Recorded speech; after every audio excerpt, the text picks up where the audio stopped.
সাবেক প্রধানমন্ত্রী শেখ হাসিনা একজন নিরাপরাধ ব্যক্তি এবং তার বিরুদ্ধে যে সমস্ত চার্জ জানিত হয়েছে সেই চার্জগুলি সঠিক নয় এবং সাক্ষ্য প্রমাণেও তা প্রমাণ করতে সক্ষম হন নাই। যেহেতু সাক্ষ্য প্রমাণে সক্ষম হনের আমার অভিমত, অতএব এই সাবেক প্রধানমন্ত্রী শেখ হাসিনা এবং আসাদুজ্জামান খান কামাল ওনারা খালাস পাবেন, এটা আমার প্রত্যাশা। না, আপনারা এই প্রশ্নটা বারবার করেন যে আমার সঙ্গে যোগাযোগ হয়েছে কিনা। আপনারা এই প্রশ্নটা আপনাদের করা ঠিক না। আইনগতভাবে তার সঙ্গে আমার যোগাযোগ করার কোনো সিস্টেম নাই, নিয়ম নাই। তারপরে উনি যদি আসেন, আসার পরে যদি ধরা দেন, তখন আমি যোগাযোগ করব। মাত্রায় এবং বিস্তারিতভাবে যে কথাটা আছে, তার মানে প্রসিকিউশনের পক্ষের তাদের দাবি মতে যে সারা বাংলাদেশের 64 জেলার 52 অথবা 54টা বোধহয় বলেছে, এখানে আমার একটু ভুল হইতে পারে, 52 অথবা 54, আমি 52টাকেই ধরে নিচ্ছি। সেই 52 জেলার মধ্যে সর্বোচ্চ 15 থেকে 20 জন জেলার সাক্ষী এসছে। তাইলে কি দাঁড়াইলো? এবং সেই জেলা থেকেও একজন করে সাক্ষী এসছে। কোনো বক্তব্য যখন দিবে কোনো সাক্ষী, তার সাক্ষীর সঙ্গে আরেকটি প্যারালাল সাক্ষী থাকতে হবে, তাকে সমর্থন করতে হবে। যদি কোনো সমর্থনযোগ্য কোনো সাক্ষী না থাকে, সেই ক্ষেত্রে ওই একজন সাক্ষীর সাক্ষ্য গ্রহণযোগ্য হবে না।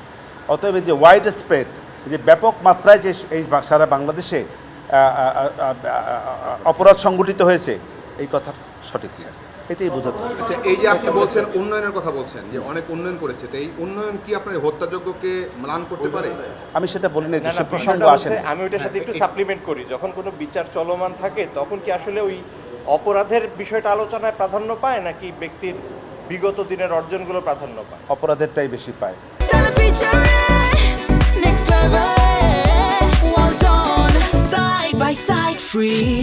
কিন্তু যেহেতু ফর্মাল চার্জে রাষ্ট্রপক্ষ তাদের যে এই যে প্রেক্ষাপট পটভূমি নিয়ে আসছে, যে পটভূমি হিস্ট্রিটা নিয়ে আসছে, একটা জিনিসটা এখানে এরকম দাঁড়িয়েছে যে বঙ্গবন্ধু শেখ মুজিবুর রহমান থেকে শুরু করে তারা এই পর্যন্ত শেখ হাসিনার আমল পর্যন্ত এনেছেন এবং এই শেখ হাসিনার আমল পর্যন্ত সমস্ত বয়ান বঙ্গবন্ধুর এবং শেখ হাসিনার সমস্ত কুকীর্তির বয়ান তারা তুলে ধরেছেন।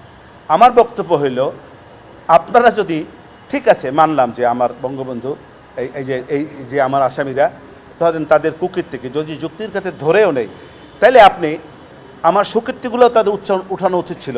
পাশাপাশি অন্য যে সমস্ত সরকার ছিল তাদের যে কুকীর্তি ছিল সেগুলো আপনি তুলে ধরতেন, তাইলে না পটভূমিটা সঠিক হইতো।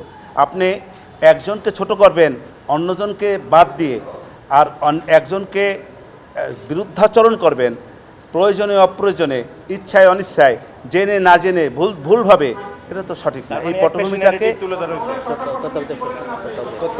পটভূমিটা তাদের সঠিক ছিল না। এই পটভূমিটার যে প্রেক্ষাপটটা তারা আনতে চাইছেন, সেই প্রেক্ষাপটটা পটভূমির সঠিক ছিল না।